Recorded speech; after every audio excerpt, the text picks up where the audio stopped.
عزت میتی آدما اسلام آبرو میتی آدما یگان چیز رنگ اسلام مردم سرجم نمیکنه. اسلام نمیخه دینه. بعد از اون میگه وقتی این سخنا رو میکرد بعد آمده از حضرت عثمان خواهش کرد که زمین ربزه رو برای من ته.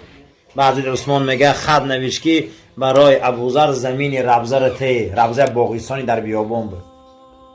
بعد رفت همونجا دو خانه انداخت، دو دخترشه داشت، همونجا زندگی کرد، دور بود ای شهر مدینه. روز در بستر مرگ منتظر آخران لحظه های حیاتش بود ابوذر. زنش بالای سرش گریه میکرد، کسی نیست دیگه در همه بیابان. این صحابه ای که در تمام غزوات رسول الله هست، اگر یا دنیا جمع میکردن حادثه جمع میکردن. زنش میگه گریه داره و حضرت میخنده. میگه شکی زنش که ابوذر چی میخندی؟ تو هزی میموری فرزنده یتیم میمونه، من بیوه میمونی، چی بو خندی دستی؟ ای همه او حالتی که من در حال گریه دارم اینه که امروز ما کفن نداریم که ترا کفن کنیم. همین خیلی فخیری هستیم که کفن نداریم. و میگم خیلی تبسم کرده و گوی زن اگه یک چی را گاب میزنم تا گوش که گوی چی گفای؟ گوی یک روز در مدینه منوره در زیر یک خرمو نشسته بودیم 20 تنه صحابه. همین حالت ده بود که پیغمبر خدای خونش برآمد.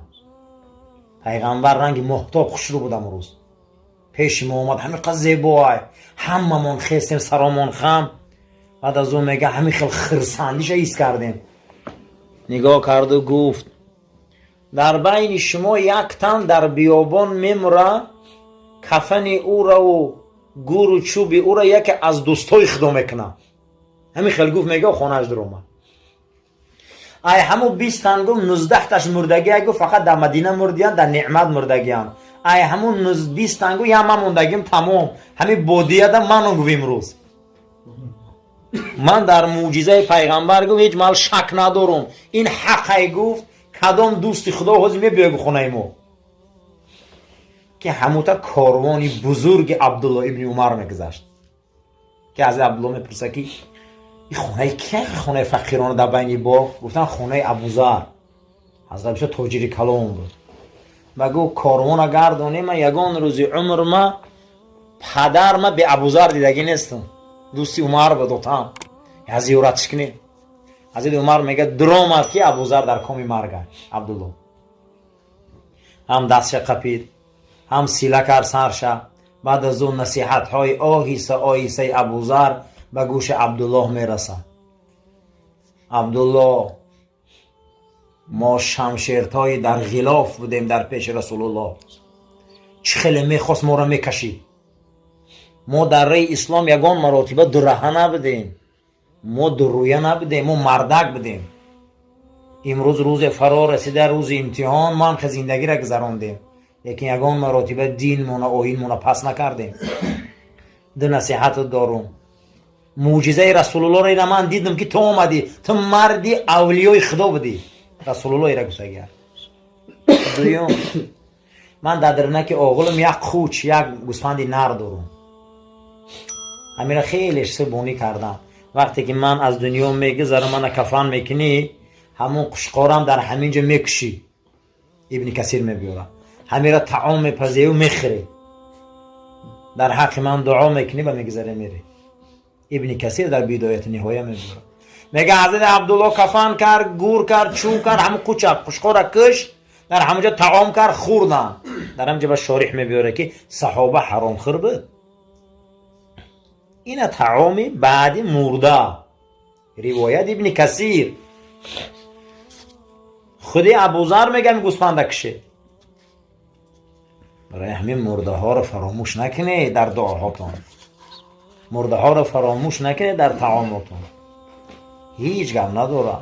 این بسیاری تن صحابه جسور در مکه وقتی ایمان میبیاره اولین صحابه‌ای که ایمانش آشکار میکنه، ایمان پنهانی بود مکه وقتی ایمانش آشکار میکنه در پیش کعبه همین قدر لط میکنن حضرت ابوذر حضرت علی میگه دیگه در بین همین سیله مشرکان نمیشناختیم چه خیلی خلاصش کنیم وقتی ایمانش رو اشکار کرد. حضرت علی میگه من صدا بلند کردم که مردمی قریش مکه شما مردمی تاجر همین مال شما و تجارت شما بدرنی همین قبیله غفار میگذره، شما مردم غفار هم میدون چه رهزنه این همون قبیله. میگه وقتی همین گپا فهمیدم میگه سرش دادم هم تا گرفت میگه پیش جانو پیغمبر رو بارو میگه در درون خون خلا به جلو زدیانش و میگه تبسم میکرد که فرستاده خدا ما مردمی هستیم در رهزنی نمیترسیم، در دوزی نمیترسیم، در جنگ نمیترسیم و مرای حق باشه ما چوا ترسم مخی خیزد یعنی چی گفت پیغمبر مقصد گفت نمیگفتی آخه چی نخته آزار دادی.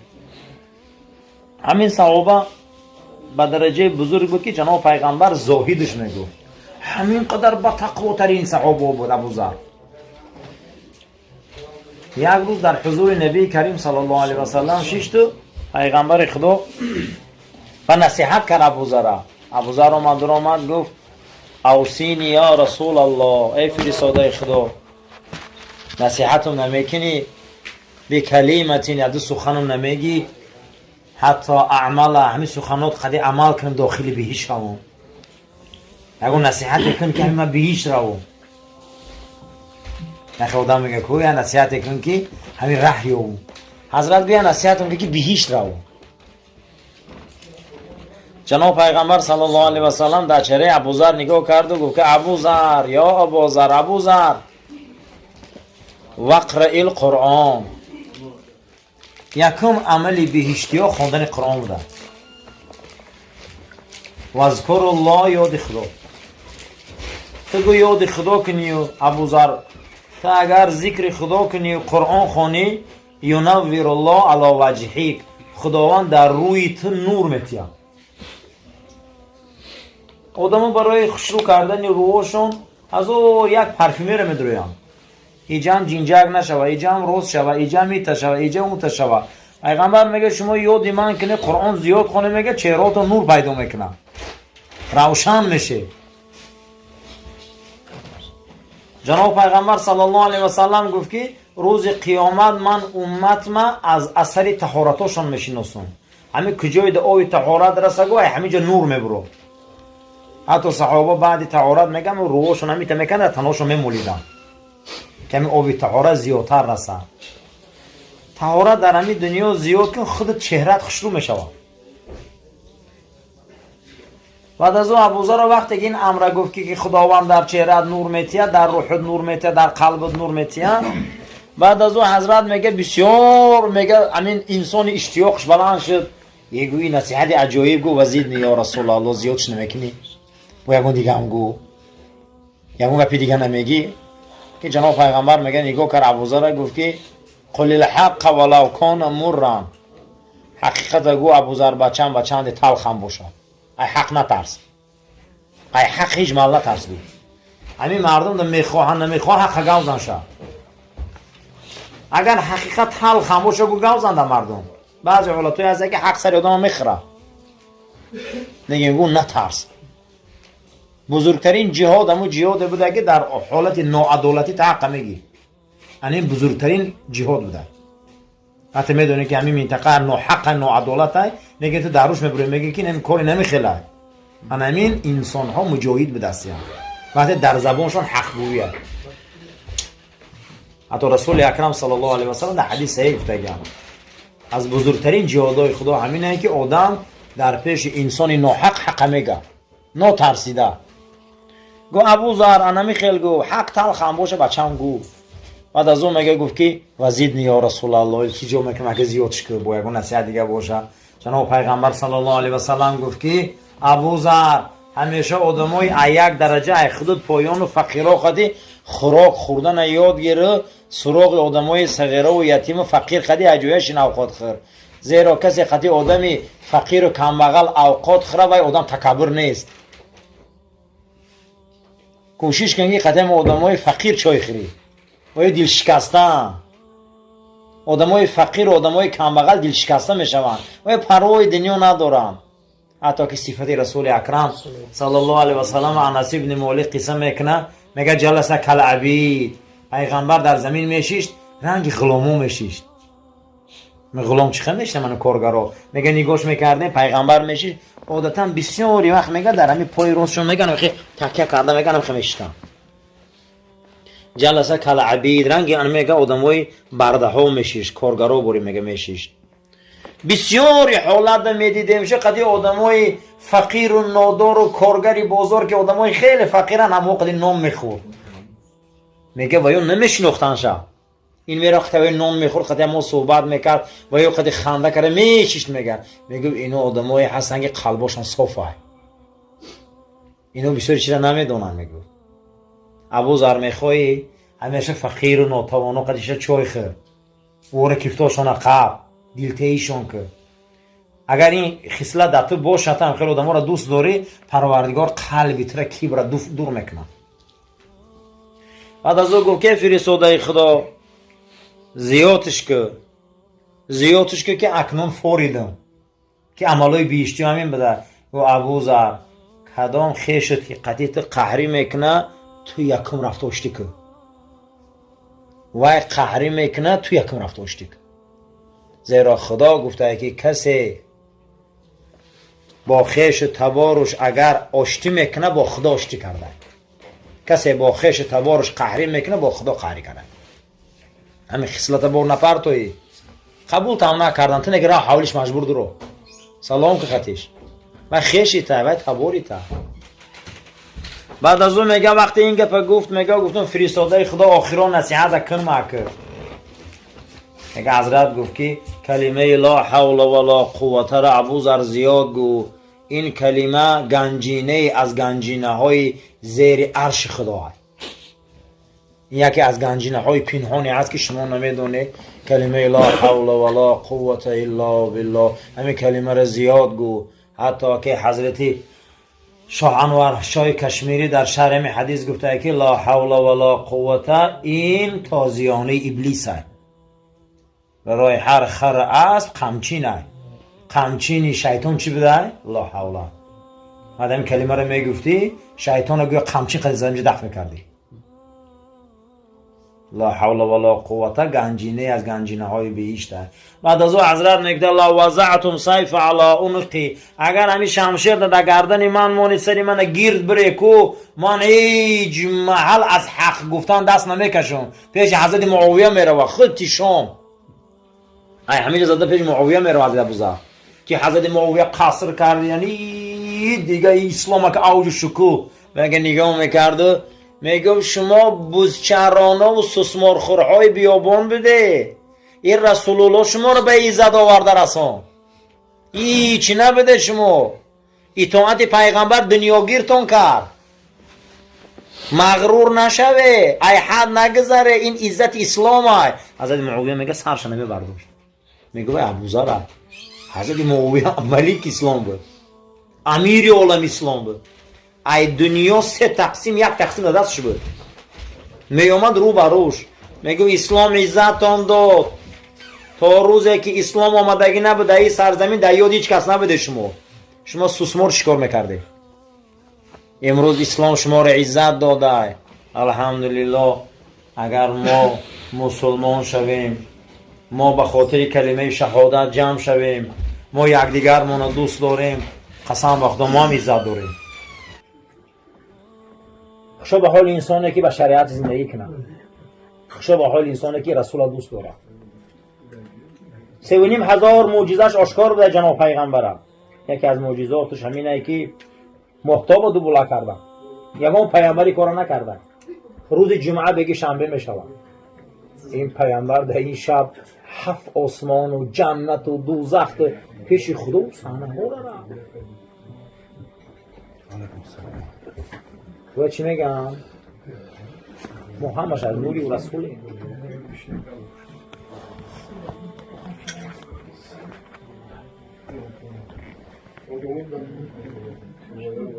همین قبیله قریش می شود یکی از قبیله های بزرگی اسماعیل علیه السلام که این نسل ملت ابراهیم میگن ما در قرآن سوره داریم با نام قریش لی ایلاف قریش لام از برای چی های؟ اینجا لإیلاف قریش تاکید یا زیادی هم بیو ای مردم قریش چقدر خدا شما در مهربانی داده، شما آستاندار کعبه، شما خدمتچی کعبه، شما حاجیات میره میتی شوربای چکواتی خدمت دادیم، شما آوی تارت میتی، شما هیچی وظیفه نداره لیکن کاری شما در دنیا یکم کاره، دنیا در پیش شما حیرانه، تمام شاه دنیا پیش شما میروه، تمام دارنده دنیا پیش شما میروه، همه امروز هم میبینی همو جا میروه. خدا میگه لإیلاف قریش، این مهربانی من میگه شما فکر نمیکنه که شما کی اصلا کارت حساب کنه چی ای روی خانه خدا. عربا 1000 میگن، 1000 چند میگن؟ الف. همین 1000 میگن، الف پایتخت دولت اریتمتیکی بوده است. معنیش همینه که 1000 چند تا نول داره. همین یک شگیرم 3 نول چی معنی داره؟ بیا بندی خدا شویم 1000 شویم. همین کسی یگانه پرست شوه 1000 میشوه. اما یک خدای نول موی. لإیلاف قریش. ای قریش هم میگه 1000 تون کردم. ایلافیم رحلت الشتاء و الصیف. این حال مردم ما. مهربانی همینه که شما در حالتی شتا تیرما و تابستان سیزانی کارا داره سودا میکنه، یک ساله 2 سالاتون جمع میکنه. یک از مهربانی میگم اینه. همین حالی ما بهار میشه میبیاییم تیرما میشه میریم یک سالامون جمع میکنیم. حتی که همون ذوالخویسریه پیغمبر خدا رو به ادبی میکنه، میگه اتق الله، ای پیغمبر خدا بترس. پیغمبر نگاه میکنه و میگه چی بترسه، به ادبی میکنه. خالد ابن ولید میگه من نابودش میکنم از اگر اجازت باشه. میگه نه یکم نماز بخونه چقش نشه. همون بنیادگذاری که انسانیت های با نام خوارج بد اخلاقا در اسلام همون را میدونه. یک موی سری جعده داشت، میگه به آداب بود. حتی که رسول اکرم به چشم دید این به آدابی را کردن. پیامبر صلی الله علیه و سلم چیکار کردن؟ گفتن که نماز میخونه چقش نشوید. نماز میخونه گفتن چقش نشوید. حتی که منافقین هم میدونستن رسول الله صلی الله علیه و سلم کیان، چقشون نشدن. چی با؟ در نماز مومودن، در حج مومودن، در زکات موقتی مومودن. چی خیلی میکنی؟ منافق هم باش. برای همین برادرها هممون باوری دیگرمون حرمت کنیم. این همه لإیلاف مهربانی خدا نمیاد. اگر باوری دیگری را حرمت کنی، ایمان دیگری را حرمت کنی، شهادت دیگری را حرمت کنی، خدایی که ما عبادت میکنیم همین خدا را ما حرمت کنیم، لفتحنا علیهم برکات من السما، همین آسمان خودش برکت میریزه. یگان چیز مثل حرمت چیز بزرگ نیست. حرمت چیز بزرگه. باید ما ایمان دیگریمون حرمت کنیم. آنامین فلیعبدوا رب هذا البیت. این مهربانی که خدا ما داده، طعام داده، گرسنگی را بین برده است. این الفت بین مهربانی را بین نول بده میگه الف تون کرده می همین یک 1000 گیره چی معنی نداره. ما هممون نولیم، خدا ما را 1000 میکنه. همین خدا در چشم 1000 میشه. همین نعمت داده. یک کس میپرسه که نماز چی را میخونی، این همین سوره دلالت میکنه که برای شکرش. نماز شکره. یک انسان میگه نماز چی را میخونی تا شکر نعمتاش. فلیعبدوا رب هذا البیت. این نعمت‌ها را داده، پروردگاری بزرگی را داده، قدر کنیم. ایمان دیگریمون را قدر کنیم. اخلاص دیگریمون را قدر کنیم. نماز دیگریمون را قدر کنیم. انا همه ایمانی کامل، انا همه ایمان داری. پیامبر اکرم چند طایفه مرتکب گناه کبیره بی‌ادبی کردن به خاطر نماز خواندن ایمان بخشیده شدند. تا نماز بخوان چقدر شد. مان براوا. برای همین چیزی هست نیست از ما باید اعتماد مونه. اعتماد چیزی بزرگه. رسول اکرم صلی الله علیه و سلم فرمودند که باوری به خدا از تمام قیمت دنیا قیمت یک، دویم این نردبان ایدن زینه پایه هست که شما را به درجه ترین به بلندترین قله های مقصد ها میرسونه. ایمانی به خدا یگان اون چیز به ایمان برابر نیست. همه ایمان الحمدلله مومن مسلمانیم. فی قلوبنا غل للذین آمنوا. ای پروردگار نسبت اهل ایمان در دل ما کینه جانت. پیامبر دعا میکرد که ما باید نسبت اهل ایمان در دل ما کینه نداشته باشیم، حسد نداشته باشیم، کینه نداشته باشیم، بغض نداشته باشیم، یگان عمل نامشروع نداشته باشیم، زیرا که ایمان او را باید حرمت کنیم. اگر ایمان او را حرمت نکنیم، شهادت او را حرمت نکنیم، نماز او را حرمت نکنیم، دارایی اخلاص او را حرمت نکنیم، هممون جواب میدیم. باید حرمت کنیم.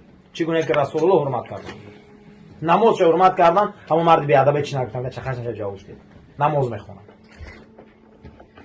بیخ کعبه در حضرت اجازت نماز دادن، پیامبر نماز خونده بود، دستاره برد در برابر گشا رسان نماز میگه میتا به حضور دل نماز خونده بود، در سجده رفت سبحان ربی الاعلی گفتند که از بنی عبدالدار یک شتر کشتگی بودن، شکمباش بیرون نموندگی بودن. 5 نفر عقبه ابن ابی معید، اسود ابن عبدالیغوث، این نفرای به سعادت همشون آمدن و همون شکنبه ها رو آوردن. اکنون پیغمبر را به صاحب تر دیدن، برای که ابو طالب بردگی هست. همین نومر در وقت ضعیف هجوم میکنن، دیدن که پیغمبر سجده ده دیگه، ای بر خطیچه مادرمون مردگی هست، ای بر ابو طالب خیلی در مصیبت هست، همین خدر وزنی. پیغمبر در همین سجده رفتند، همین آوردن همین شکنبه را در بین دو شانه جناب پیغمبر سرش موندن خندیدن. وزبین که بود حضرت مدار نداشت میگه خش برداره، مثلا حضرت مدار نداشت میگه که همین خش برداره همین تمام دو. اولین انسانی که در این صحنه میده و همون ریانیمه میکنه با ابوبکر صدیق. ابوبکر صدیق یا میگم تا انسان نحیف کانگوش بودن. میگم ابن عبد مسعود میگه من یوش بودم به حد زور نمیرسید، همین بلندی تپا میگه داد میزدم که یگان مردک نیست که امروز ما را یاردن کنه. نبود میگه چه مسلمانی یگان مردک نیست که ما را یاردن کنه، یگان کس نیست که همین صحنه ها را یعنی مکنه. بود میگه که فاطمه هم رسید اومد، میگه سری حضرت یعنی مش کردیم و جناب پیغمبر خانه بردیم، دست روش شته می استادیم، بعد از اون میگه دستش برداشت که پروردگارو ابو جهل بتم اسپورو، این اخبار بتم اسپورون، این اسود ابن عبدالیغوث بتم اسپورون. حتی میگه اسود ابن عبدالیغوث بیمار شد، میگه تمامی میگم افلاسیاش میگه دانش میومد. حتی عقبه ابن ابو معیط میگه جناب پیغمبر میگه جبرئیل اومد، میگه خسگیری میگه در این سرش پرتوف، سرش میگه به یک بیماری گرفتار شد، میگم استخوان سرش میتونه گوش ریخت. همشون در خارترین دوره دنیا گذشتن، بعد پیغمبر آزار دادن. این معجزات احمدی بعد از او جناب پیغمبر میبیو اجازت هجرت میشه و میره من هجرت. یک روز میشه میگه پیغمبر پیش ای هجرت که یک روز پیش ای هجرت میبیو که گرد کعبه میخل محکمه، میگه چی به شما سیم خور گرفته؟ گو همین روز در دارالندوه مصلحت شد که محمد نمونه دیگه نماز خونه بیخ کعبه صلی الله علیه و سلم. سیم تور گرفتن من اجازت نیست و پیغمبر گفت که آخه من یک بار نماز خونم دیگه نمیبیام، میدونید که پگه هجرت میره اجازت چه دیگه یک بار نماز خونم. من گفت نه اجازت نیست برای جگو غمتی. عثمان ابن ابی طلحه، عثمان من یک بار میگم یک بار نماز خونم، گفت نه اجازت نیست. و پیامبر میگه کن زری بر اومدن گفتن که عثمان یک روز میشم که من این سیم خورا رو میکنم، این بوتا را نیست میکنم، این روز میبیایم کعبه را برای دنیا آزاد میکنم، این روز میبیام گفتالی و رفت. همین رفت که حضرت 9 سال بعد با 100,000 سپاهی اومد. آن روز چند کسان خیلی چه ابوبکر 100,000 سپاهی قطعی اومد، بوتا را شکست، سیمخورا را کند.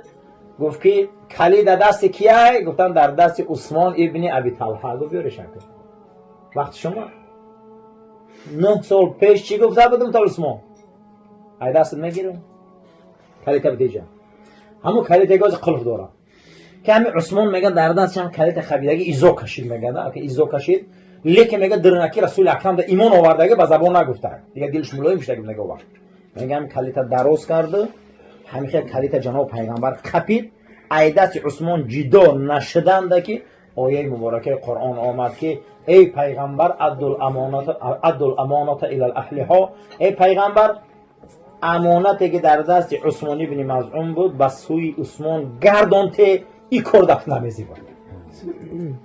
پیغمبر من عمر نیست، هم قوه کردگی هم همین خپیده که ای دستش میگیره هوی میکنه و بطور هم میبروره سر میکنه همین قبیله عبدالامانات برگردون بتیشه این دکتر نمیزیبا این شایسته ایت نیست برای که نمونه زندگی در زمین میگن انت قپید ای بر عثمان قپید همین حالت میگه آیت نازل شد حضرت میگه همین خیلی جخیدن کلیته طرف دست عثمان برداشتن گفتن ای مردم عثمان امروز رئیس کعبه های تا قیامت رئیس کعبه فقیه تا قیامت مردیش کرد عثمان میگه دیگه نمیدونی وحی الهیه در کرتن نمیخونجا همین بلند میگه کلمه شهادت گفته سر گویی میشه که یه مردی 1000 آدم مسلمان میکنه مردی بلند کرد در زمان ملک فهد کلیت ای خاندان گرفتن میگه کلیت ای خاندان گرفتن دیگه خاندان دادن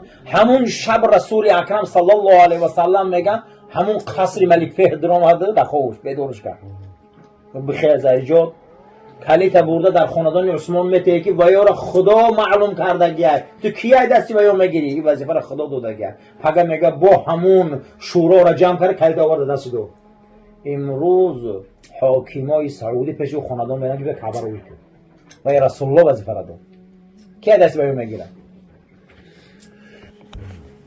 آمد که قدی سوارهاش آمد که دید جناب پیغمبر در سایه شتیان بگو چکور میکنی بچه گو ای طایف اومدم زدیان هم خیلی واقع شد من هم پیغمبر خدا من نسل عبدالمطلبم در آمدن در مکه میترسم وحمم گرفته برای که مکه بر آمده بودم هم شبه من امروز مثال در کوم مثال در عذابم پیغمبر هم خیلی گفت بابا یا گفتن که چند نفر میسافر 8 نفر 4 تا ای پیش شدن 4 تا ای خفا جناب پیغمبر همین تا آوردن در خانه‌اش انداختن و 3 روز دیگه بانی کردن گفتن که ما جورای بابات بوده به خاطر بابات میکنیم دنیا از دنیا گذشت جنگ بدر شد در جنگ بدر مشرکا اسیر غلطیدن از قبیله همین عتبه ابن عدی 40 نفر بود اسیر اومدن که پیامبر اکرم گفتن که هر کس 1000 درهم بیاره به جواب اسیر اون در گردنش پول مون که یکی پرسید که ما از قبیله عتبه ابن عدی یک همون مردی به یاد زده طایف اومدن